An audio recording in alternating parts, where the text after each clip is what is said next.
Ladies and gentlemen, welcome. We are very honored to be the first panel in this hall on the first day of the 10th Delphi Forum. We wish the organizers and participants a very successful gathering and many, many years here in the future. Climate change is without a doubt the greatest challenge of our time, but this challenge is compounded very much by political decisions that are taken or not taken, and when they are taken. The thing is that the way humanity has led to this point also makes us optimistic, if we can be at some point, that we might work our way out of this. If we are going to find solutions, it will be through discussions like this, where we deal with how we can live better, how we can preserve our planet, which is our only home. So gathered here today, in this room, are leading experts on food systems, sustainable agriculture, health, and climate action. The panel is brought to you by the Harvard T.H. Chan School of Public Health and the Academy of Athens Center for Public Health Research and Education. These two august organizations are establishing an initiative titled the Delphi School to facilitate the transfer of science into policy, to help policymakers and decision takers take the right decisions. This will begin at next year's Delphi Forum. We are honored to have today with us, in the order in which they will be speaking, from the Harvard Chan School of Public Health, Professors Kari, Nadeau, Petros, Koutrakis, and Walter Willett. With us also is the president of the Rauch Foundation, Douzinas, and Ms. Lola Castro of the World Food Programme, Regional Director for Latin America and the Caribbean. Also with us is Professor Christos Papadimitriou, a world-renowned expert on artificial intelligence and professor of political science at Columbia University, and of course, Professor Antonia Trichopoulou of the Academy of Athens. I urge you all to look on your app at their particular achievements. We will begin with a video presentation from Professor Kari Nadeau. Good day. It is wonderful to be here today, to be able to speak and welcome you to an amazing program called Food Systems, Health, Sustainable Agriculture, and Climate Action. I'm very glad to be here today and to be joined by my illustrious colleagues, Dr. Nikos Konstantaras, Dr. Petros Koutrakis, Dr. Walter Willett, Miss Eva Douzinas, Miss Lola Castro, Dr. Christos Papadimitriou, and Dr. Antonia Trichopoulou. I want to thank you all for coming and for participating in this very important topic. So at COP, the Conference of the Parties 28, at the United Arab Emirates, there was a declaration on sustainable agriculture, resilient food systems, and climate action. Now more than ever, it is imperative that we start to act on this COP28 declaration. In the declaration, it was said that we affirm that agriculture and food systems must urgently adapt and transform in order to respond to the imperatives of climate change. And this was signed by 134 countries in December of 2023. Last year, in the Delphi Forum, in 2024, global experts and policymakers addressed the critical nexus of these particular areas in alignment with the United Nations COP28 declaration. With that in mind, the Academy of Athens and the Harvard Chan School of Public Health put a memorandum of understanding together to create a science policy exchange platform. And with that, we are here today to talk to you about our collaboration and what does it mean and how we're going to act this out. First, our goals are to create a transformative change in food systems. It's a necessary complement to climate change policy action. Secondly, there needs to be stronger science policy engagement through interfaces with the ability to convene different government ministries and to ensure critical and emerging information is available. The School of Public Health at Harvard and the Academy of Athens and the Center for Public Health Research and Education have now created a platform, and we're starting to discuss it, to be able to have a science policy exchange for best practices, solutions-oriented discussions to aim at supporting governments at the national level for progressive action based on policy, based on solutions for foods, climate change, and health. We have a memorandum of understanding together, as I said, and we're very excited now to move this forward. And in moving this forward to that end, we want to create a cross-sector, transdisciplinary, and interministerial collaboration for food systems and healthier diets. We want to enhance science policy interface at food systems to shape healthy populations and sustainable healthy planets, to be able to address issues of nutrition, foods, climate change, and health to get food systems working for healthier diets for all. The urgency of the food system and nutrition challenge is clear from reports by the IPCC and other agencies.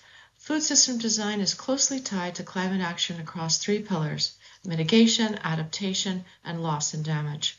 And finally, improving food systems requires a planetary health perspective that considers all of the aspects of the earth. In these 3 key pillars of food system transformation: consumption, production, processing, distribution, and reducing food loss and waste. All of these 3 key pillars are necessary to occur to be able to improve planetary health and improve the diet. So my questions for the conference are these. What science and information related to nutrition, food, climate change, and health is missing and would support this important collaborative decision-making at the national level? Which are the preferred mechanisms to comprehensively share information between science and health institutions and your ministries? What elements of these systems are considered successful? Should there be any addressed now? And can we have these communications now and in the future, and how should they be framed most effectively? I want to thank you for coming today. Thank you for inviting us to this wonderful forum and to be able to create this science policy interaction and collaboration between the Academy of Athens and the Harvard Chan School of Public Health. I'm sorry I can't be there today. I hope you have a wonderful time and welcome. Thank you.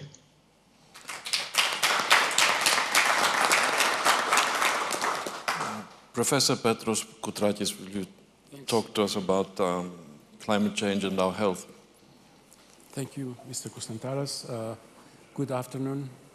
In this brief presentation, I will talk about health and how it is impacted by climate change.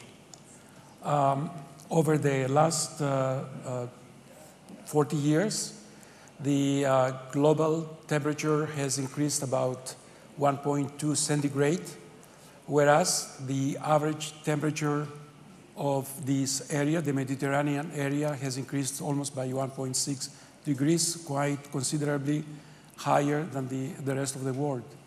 And this has happened just for the land and also for the Mediterranean Sea water temperature. There is a study published by the Nature Medicine about a group of, about the summer of 2022 mortality for different European countries. Overall, the study showed that 60,000 deaths, excess of deaths, occurred during that summer. And in Greece, the number of deaths was about 3,000. If we divide the population of Greece by the deaths by the population of Greece, you can see that the average European, the excess, the attributable mortality percent per million was about 114, whereas for Greece was 280, about 2.5 times higher than the rest of the countries.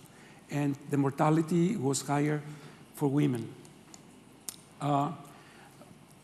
What do we know about the mechanisms which cause this attributable mortality? One of the papers we have published was over across the globe, 27 countries, including over 500 cities and over 32 million deaths, where we found that there is a strong association between increase in relative risk and temperature. And you can see that for every 1,000 cardiovascular deaths, we have an excess of deaths of 2, which are attributed to mortality, to temperature. So what else we know about mortality? There are papers that they have shown stroke mortality related. There are papers that they have shown problems with kidney function, mostly because the electrolyte imbalance. And more recently, there are studies showing that excess of hospital admissions for mental diseases can be attributed to increases of temperature over the last 2 or 3 or 5 days. And finally, our country, we employ people in hospitality, in construction, and farming. And there are studies that they have outlined the importance of temperature on worker security. And as the United Nations program has demonstrated that in 2024, over 2.5 billion people were exposed to heat waves, workers. And this contributed to 22 million injuries, mostly of dehydration or passing out, and also almost 20,000 deaths. So I think countries like ours will experience these effects of excess heat. And based on Lancet, the numbers I previously presented, they are a conservative estimate, and these effects are expected to be greater. Thank you.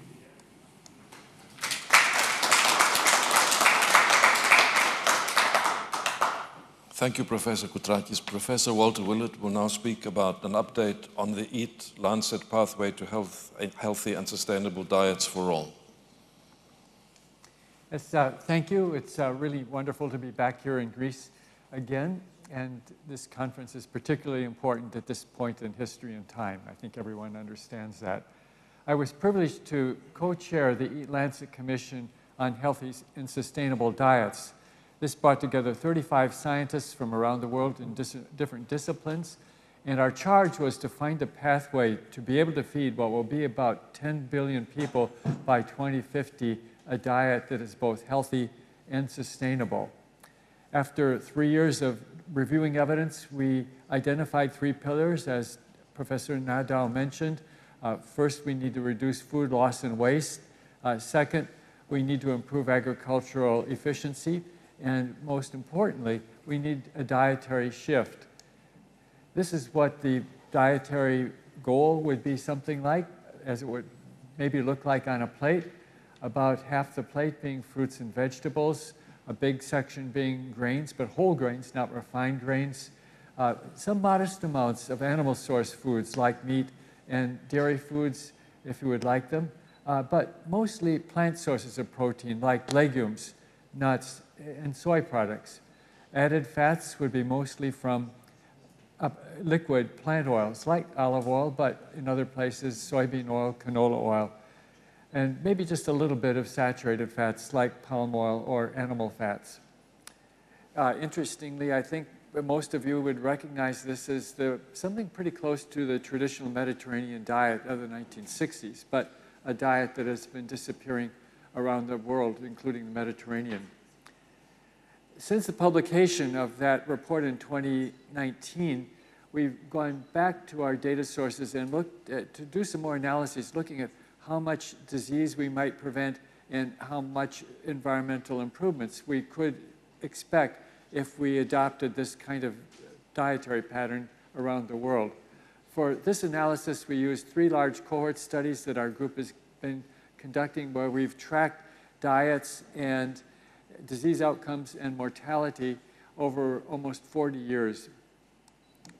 This is what we found when we looked at the degree of adherence to this healthy dietary pattern that we call the planetary health diet. On the top, this is looking at adherence to the planetary health diet and mortality among women. Over this period of follow-up, about 54,000 people died among the 200,000 people we were following. And you can see for each step in the better dietary score, we saw reductions in total mortality. And the top 10% had about a 30% reduction in mortality compared to the bottom 10%. Every major cause of death was reduced. That's men on the bottom, basically the same pattern. So large benefit of moving in the right direction, even small steps at a time. We then went on to look at how much mortality we could prevent internationally if we shifted the world to a healthy dietary pattern that we described. And basically, this is what we saw globally. We could prevent about 27% of adult deaths. That's a conservative estimate. That's about 15 million deaths per year. In the United States, it would be about 31% of deaths. In Greece, actually a lower number, about 16%. That's because Greece already has a better diet, but there's still a long ways to go to be optimally healthy. And as I mentioned, Greece has been moving in the wrong direction if you look over the recent decades. Still, about 20,000 deaths per year preventable in Greece. Of course, we wanted to also look at the benefits on environmental factors by adopting this healthy dietary pattern. I've mostly talked about diet as it relates directly with health, but diet also affects the environment by our food choices. And for this, we used a database developed by Oxford University where the environmental impact for each food was quantified.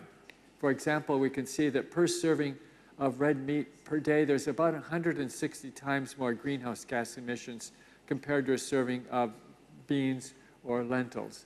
In general, the animal source proteins are much higher than plant foods. So we could calculate, again, if people were in the United States shifting toward this healthy dietary pattern, we could reduce greenhouse gas emissions from the food system by about 29%. And the food system is about 30% of all greenhouse gas emissions. Most importantly, probably, we could reduce land use by about 51%. And that's because we'd be eating the crops more directly than running them through cattle and other animals. Thus, there's really a quadruple win here by this dietary shift. First of all, much better health, substantially lower environmental impacts. I didn't show the numbers, but there would be big economic savings here, and I know this is an economic forum. And finally, really more tasteful, enjoyable meals. And that's important because we can't expect people to adopt this dietary pattern if it's not satisfying and enjoyable. Thank you.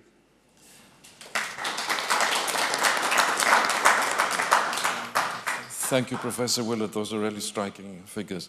Now, before Ms. Eva Douzinas speaks on aquaculture, after a 3-year investigation into what is happening, especially in Greece, we will see a 10-minute excerpt from the film Until the End of the World, which deals with aquaculture on a global level.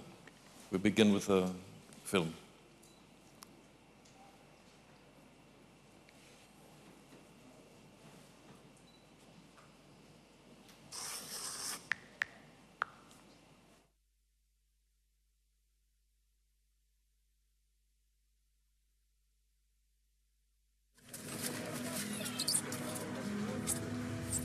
Italy is the country with the highest total expenditure on fishery and aquaculture products in Europe, with a per capita consumption of 30 kilograms of fish per year.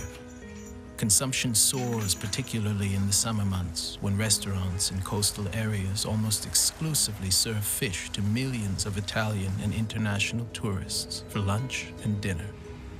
Trout is only one of the species bred in Italy.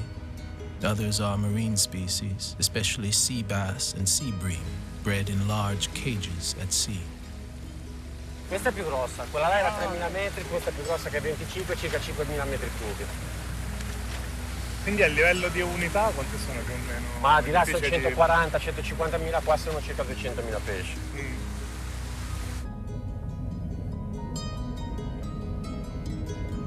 A few days of research were enough to discover that the vast majority of the fish served on the tables by the sea does not come from the fishing boats stopped at the marinas, but is produced on a farm in Italy, or more often, abroad. In just a few decades, fish farming has grown to the point that today the quantities of globally farmed fish have exceeded those which come from fishing. Se ti dico delle orate, tu vai al ristorante e dici che mangi un'orata di mare. Solo il 7%, 8 neanche, dell'orata che mangiamo viene dal mare pescato. So today, aquaculture produces 50% of the food fish that we have on our tables, which are marketed across the globe. If we go back maybe 30 years ago, aquaculture did not have a production level so high. But in the last 3 decades, it's been going up steadily, between 5-6%. A bit slower now, but it's an industry. It's the fastest food production industry in the world. The Food and Agriculture Organization, as well as other international bodies inside and outside the United Nations, are not mere witnesses of the enormous growth of fish farms, but are an active part of this change, its invisible engine. FAO is working with its member countries saying, let's develop aquaculture. We need more fish, simply because today the average consumption rate is around 20-21 kilograms per capita. If we want to keep that same consumption rate per capita over the next few decades, we have to produce more, simply because the world population is growing.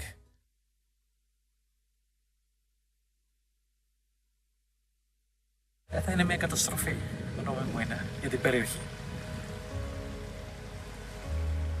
Τα τελευταία χρόνια έχει γίνει μια τεράστια προσπάθεια η περιοχή μας να γίνει ΠΟΑΗ, δηλαδή περιοχή οργανωμένης ανάπτυξης ιχθυοκαλλιεργητών. Επειδή προβλέπεται το μέρος να καταληφθεί πλήρως από ιχθυοτροφία, είμαστε ενάντια σε αυτό. The reason why Greece is able to attract more investment among countries in Europe is a rather lax regulatory system.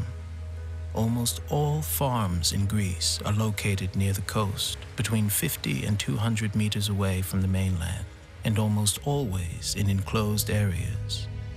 Bays, archipelagos, small gulfs, marine spaces characterized by the absence of currents. A lot of countries sometimes say, they don't put so much attention. They won't come out with rules and regulations of this is how you do it right and this is what you're not supposed to do and this is what you're supposed to do. Sometimes they let the industry grow. So they start developing, and that's at that point when there's a little bit of a critical mass, then maybe they are in a position to start regulating the industry. So we have seen this, all over the place, because if you start creating a lot of difficulties, it's very difficult for the industry to start. The lack of currents is also one of the reasons why the proliferation of cages causes concern among local communities, who see with their own eyes the impact of farms on their territory. Μιας και θεωρούμε ότι τα ιχθυοτροφία έχουν προκαλέσει μια τεράστια οικολογική καταστροφή και στη θάλασσά μας και στα ψάρια μας. La Poseidonia era completamente verde, banchi di Poseidonia infiniti. Oggi trovi tutta la Poseidonia ingiallita. Si vedevano una marea di gamberi. Non se ne vede più uno. E io ti sto parlando nell'arco di 10 anni, più o meno. Oggi lì, che è stata invasa dalle fish farm, una desolazione. Ed era quel posto, era qualcosa di incredibilmente bello. According to some environmental impact studies, for every 1,000 tons of fish farmed in Greece, 1.8 tons of organic material, uneaten feed, feces, dead fish, and other waste are discharged into the sea.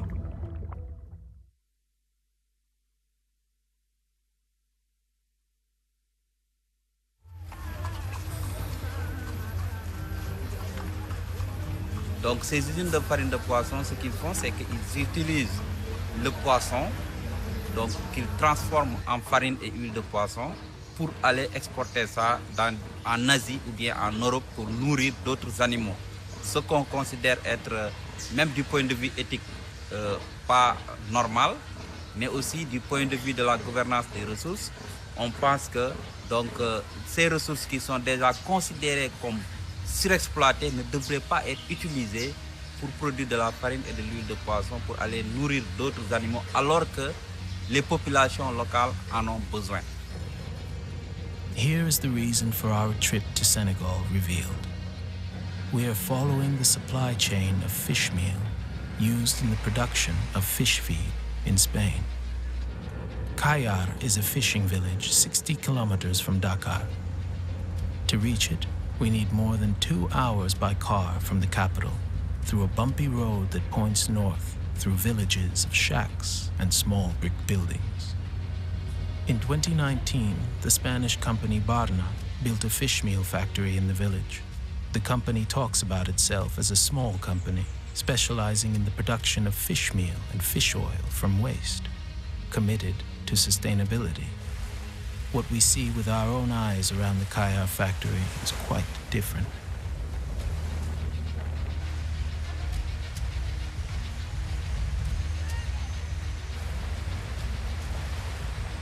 Moi, j'étais à l'école, je faisais l'école jusqu'à 1996. C'est en 1996 que j'ai abandonné l'école pour aller en mer. En 1996, il y avait, de 1996 à 2011, il y avait abondance sur la mer. Il y avait beaucoup de poissons.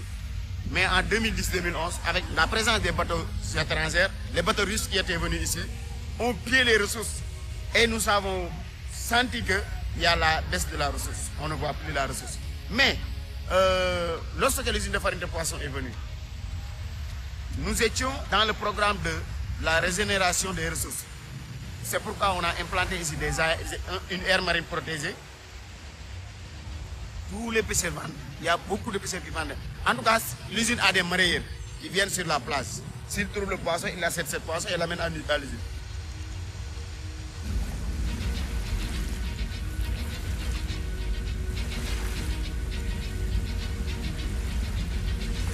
Oui, avec son arbre, il n'y a pas assez de poissons.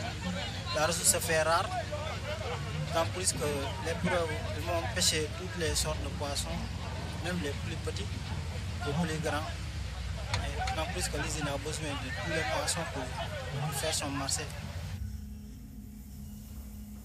The fish meal industry has grown a lot in just a few years in West Africa along the migratory routes of sardines. In 2019, Greenpeace surveyed 50 fish meal factories in Mauritania, Senegal, and Gambia. But that number has increased in recent years due to investments from Europe and, increasingly, from China. La majeure partie de ces usines appartiennent aux Chinois et aux Européens. Donc c'est globalement ces deux entités qui produisent, qui ont investi dans cette industrie en Afrique de l'Ouest.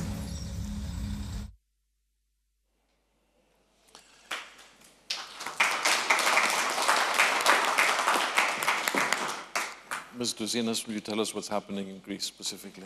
Thank you very much, Nico. Thank you to the Delphi Forum, Professor Trichopoulou, Professor Koutrakis, the Harvard School of Public Health, and the Academy of Athens for the opportunity to present the research of the Rauch Foundation. Watching this short clip, I'm reminded of the summers swimming as a child on the island of Poros, where my family is from. The clarity of the water, the sway of the seagrass, the sea urchins, the octopus, and many fish. The sea felt alive with possibility. But today, I often ask myself, what will our children see when they dive into these waters? Wonder or plastic waste and empty silence? This is not a distant risk. It's unfolding right now. And it's not just about fish farming. It's about policy, precaution, participation, and priorities.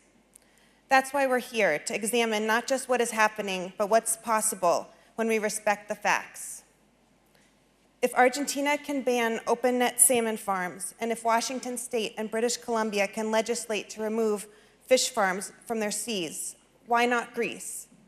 Let's look at the data and our values and what they're telling us. Aquaculture in Greece is at a crossroads. While production has reached 130,000 tons, job creation has stagnated over the past decade.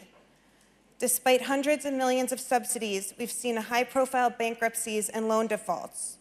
Over 70% of the industry is now owned by foreign conglomerates. Yet the push continues for mass expansion based on the belief that greater scale will fix the fiscal troubles. 20% of existing farms between Western Greece and the Saronic Gulf are abandoned. But when fish farms fail, who takes the risk? Should public money, land, and seas support a private model that collapses so often?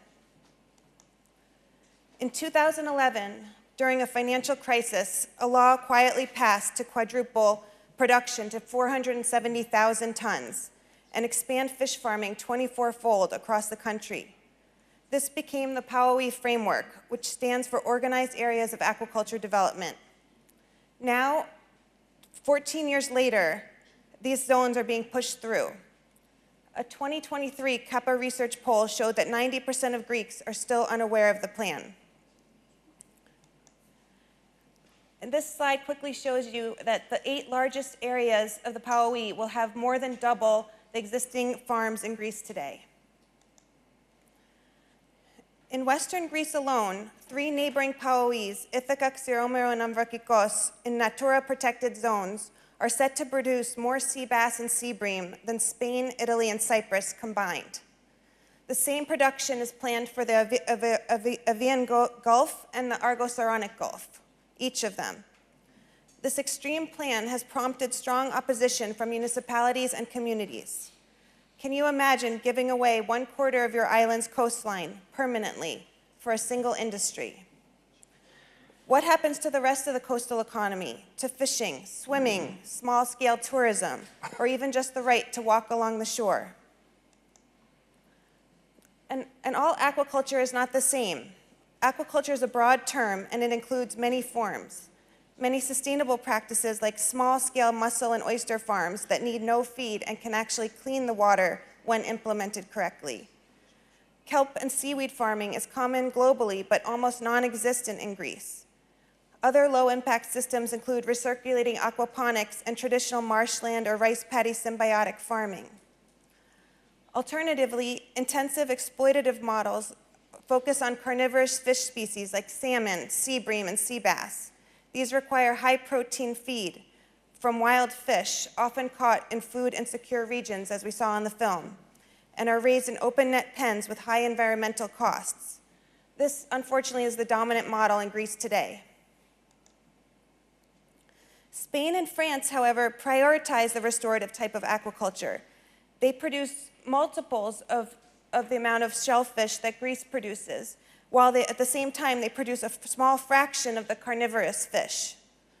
Why aren't we comparing ourselves to countries with higher standards and not to those that are trying to maximize production of the most pollutive type of farming? Open net pens discharge enormous quantities of waste into the sea, 650 tons of waste per year per 1,000 tons of fish produced. Using aquaculture experts, we reviewed environmental impact statements, also called EIAs, from 10 Greek regions. All use outdated data that's minimum 10 years old and sometimes 30 to 40 years old in the case of Amvrakikos and Evia. They lack 70 to 90% of normally required information and rarely include the standard seabed impact studies. Of 18 publicly available EIAs, only 4 use the Mediterranean standard Marimod model. Even when the Marimod was applied, however, it was misused. In the case of Lesbos and Poros and others, the model's original Scottish designers confirmed that the EIA's scenarios presented in the EIA for recommendation to implement would cause severe seabed damage. And what does that mean? Well, here you can see a healthy seabed far away from the fish farms and a seabed near the fish farms. Fieldwork by the organization IC and some scientists from Oxford University came to Poros. IC went to Methana and Xeromero as well and found severe degradation of Poseidon meadows up to 1 kilometer from the farms. This vital marine habitat is the maternity ward of the sea, a critical carbon sink 35 times more powerful than the rainforest. Some sites show minimal recovery 20 years after abandonment. So the industry claims it produces protein, but what happens when the very method itself kills the ecosystem that feeds us? What's the true cost when we destroy something that can't be replaced for potentially in our lifetime, if ever? Furthermore, it takes 1.25 to 3.93 kilograms of wild fish to produce 1 kilogram of farmed sea bass or sea bream. These are 5 studies from 5 separate studies that show this. Alternatives like fish trimming and insect protein exist but aren't scalable and can't replace all the fish meal. Greece imports nearly 100,000 tons of fish meal per year, representing approximately 500,000 tons of wild fish, while producing only 100,000 and 130,000 tons of farmed fish. All this is unfolding under weak regulation and minimal community input. That's why over 20 communities and 12 municipalities have joined the Pan-Hellenic Alliance, Actea, to oppose the PAOE as written. A benchmarking study by aquaculture experts, McAllister Elliott Partners, ranked Greece last and worst among 11 European and neighboring countries in every regulatory category, including Turkey. For instance, Greece allows farms just 50 meters from shore versus 1,250 to 4,000 meters in neighboring countries. Data on fish escapes, chemical use, and mortality is not publicly available or reported. So where are we now? We know Greek EIAs are outdated and incomplete. The dominant aquaculture model consumes more fish than it produces and causes long-term environmental harm. Regulation lags far behind.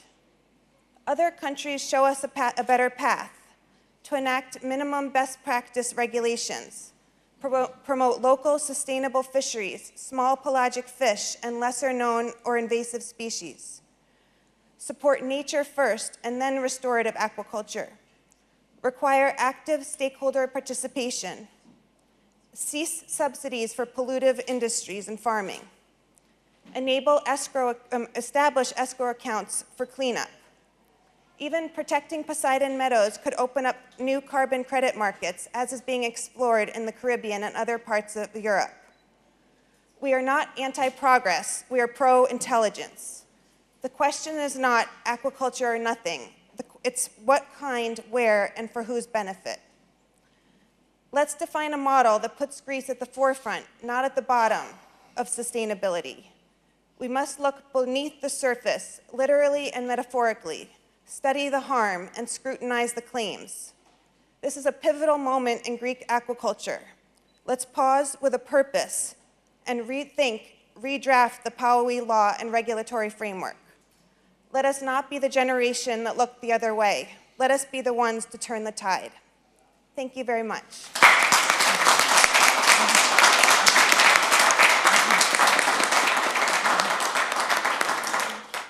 Thank you, Ms. Douzinas. We will now see a short presentation of what is happening in Latin America and the Caribbean in the efforts to encourage sustainable agriculture.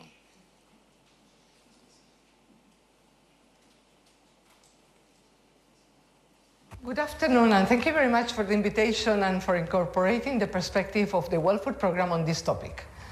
To strengthen food systems, we need to strengthen local and inclusive value chains. In order for sufficient and nutritious foods To reach the table, value chains must be accessible to smallholder farmers, especially to women farmers. I can tell you some examples of the recent experience in Central America, where our joint efforts with governments have ensured adequate market access for smallholders bean producers, and thus strengthen the balance between supply and demand at regional level.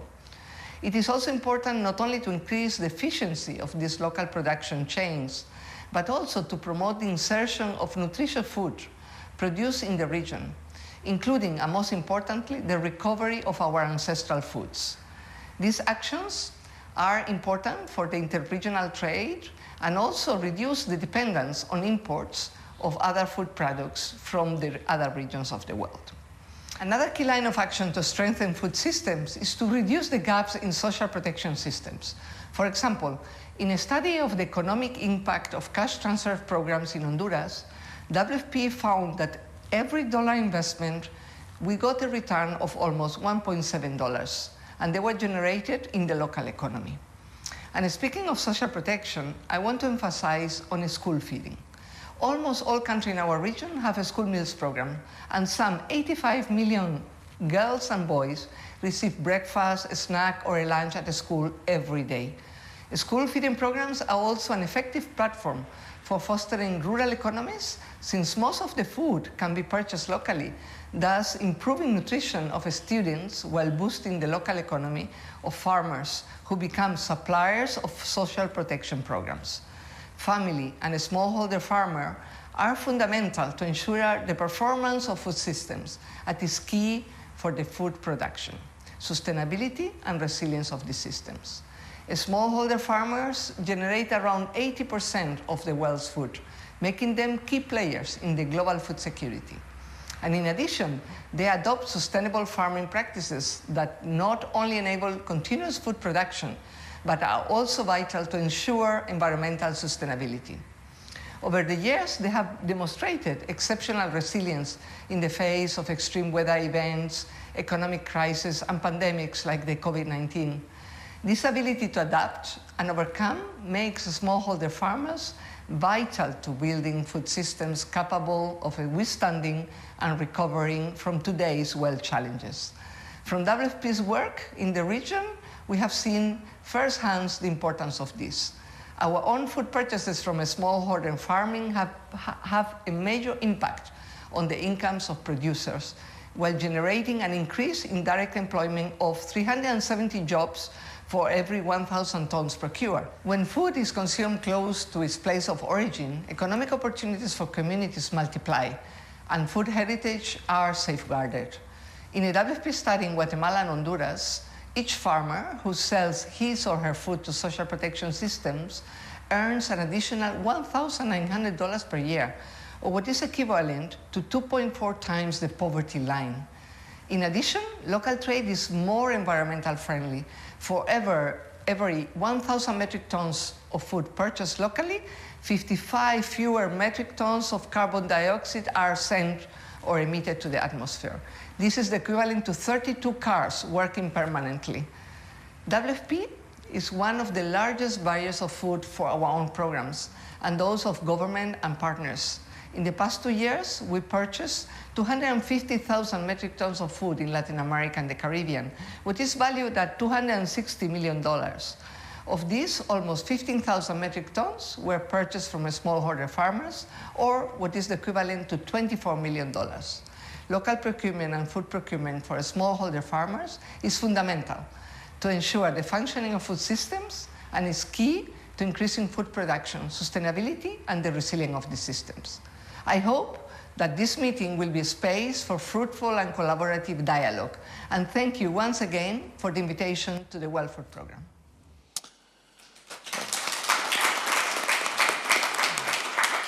That's encouraging. Professor Papadimitriou, please tell us about artificial intelligence and agriculture. Hello, everybody. It's wonderful to be here. Actually, I was raised not far from here, so welcome to my mountain.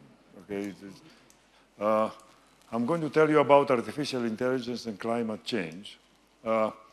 Artificial intelligence, AI, did not come suddenly and out of nowhere.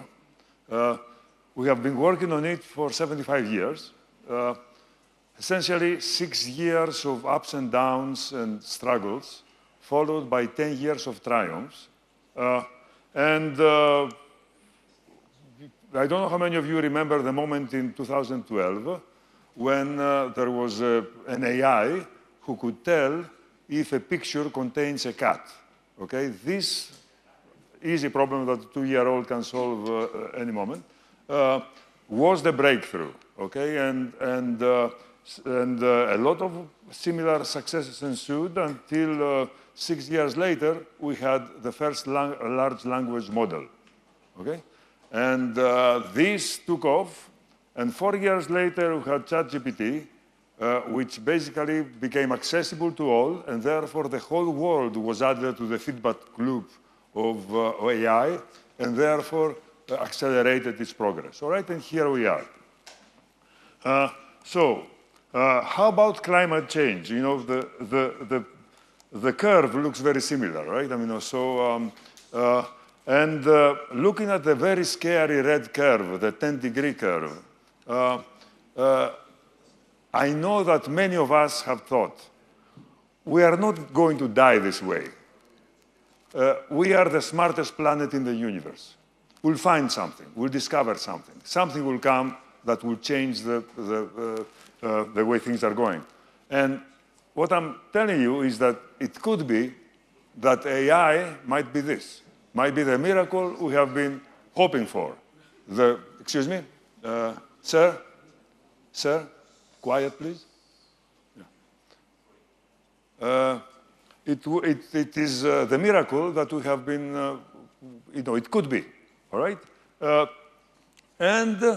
Very much it could be the final blow that we have all been fearing, okay? And could be anything in between. And the next few years will decide it. Good. So the point is that the AI can help climate change. First of all, one thing is not a passing fade. It's not a passing fad. It's going to get better and better, maybe correct its shortcomings, and it's going to penetrate every aspect of human activity, very much like computers from 1970, few of you remember this, to 1990, became from virtually non-existent to ubiquitous, okay? And it was unthinkable for an organization or even a family not to have one, okay? So this is going to be AI in the next 5 years. And it's already used extensively in research for climate change and nutrition. And it's facilitating research tremendously. So, very importantly, what AI can do very well, what it does best, is increase the efficiency of everything, okay, of every aspect of the economy and or government. And including, of course, energy efficiency. And this can have a fantastic impact on climate change, all right? And it can do a lot of harm. For example, AI has already a very large carbon footprint, and also water usage, metal extraction, and so on. Perhaps 1% or 2% of the total. And it's going to be doubling, it's projected to be doubling every year. Okay, so this is going to be important. Very important and very scary is that there is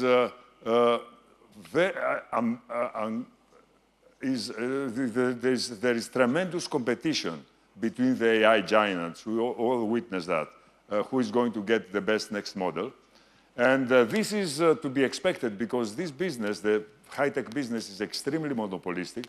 And these people suspect that in 10 years, there's going to be only one AI company. They want to be them, okay? So this is why they slash and burn with like there is no tomorrow, okay? You know, so, and of course the DeepSeek incident, if you followed, is sort of reveals the modus operandi, okay? AI is an engine of inequality, okay? Economists know this now, that not only because of unemployment, but because when it's introduced in an organization, equality in the workforce skyrockets, okay? So it increases inequality. And inequality, as you know, what I'm telling you, is the cancer of humanity, okay? You know, it's the second very serious fatal disease besides climate change that plagues our planet. Societal, you know, it's absurd that AI is currently controlled by five companies. Societal control of AI is necessary, but if you look at the world around us, it's not going to happen tomorrow, okay? You know, it's going the wrong direction. So this is my 5 minutes on AI and climate change. AI is here to stay. It can be very good. It can be very bad. Societal control is important, and the time is short. So thanks for your attention. Welcome to this unique place on Earth. Enjoy it, and good luck to everybody.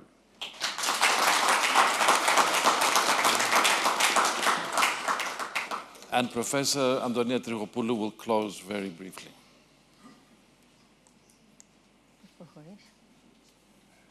So, well, I have only 1 minute, I think. That's what you said. Maximum. 1 minute.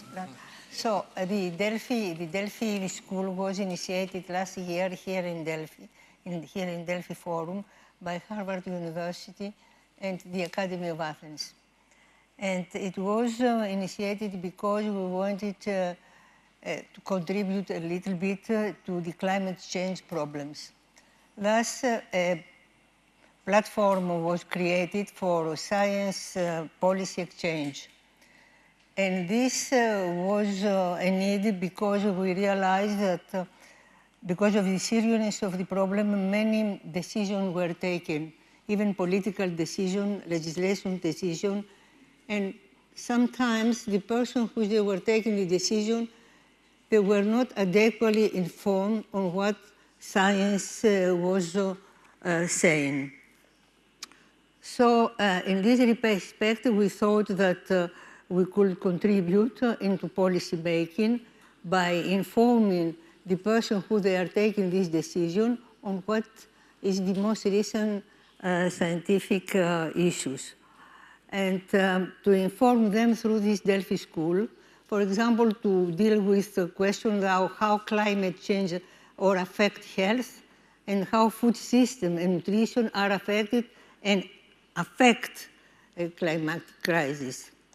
So the objective is of this Delphi school is not to the attendees to inform them or to raise their awareness, but rather to help them on policy implementation action.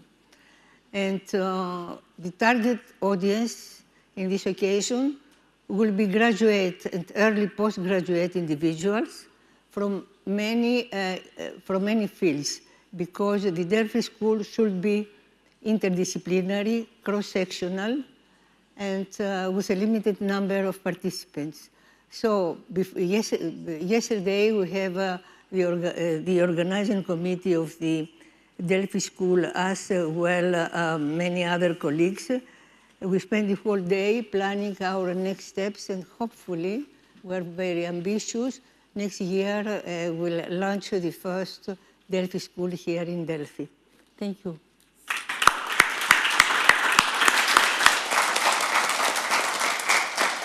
Thank you very much, Professor Trichopoulou. Thank you very much to the audience and to the organizers, and good luck to the next panel.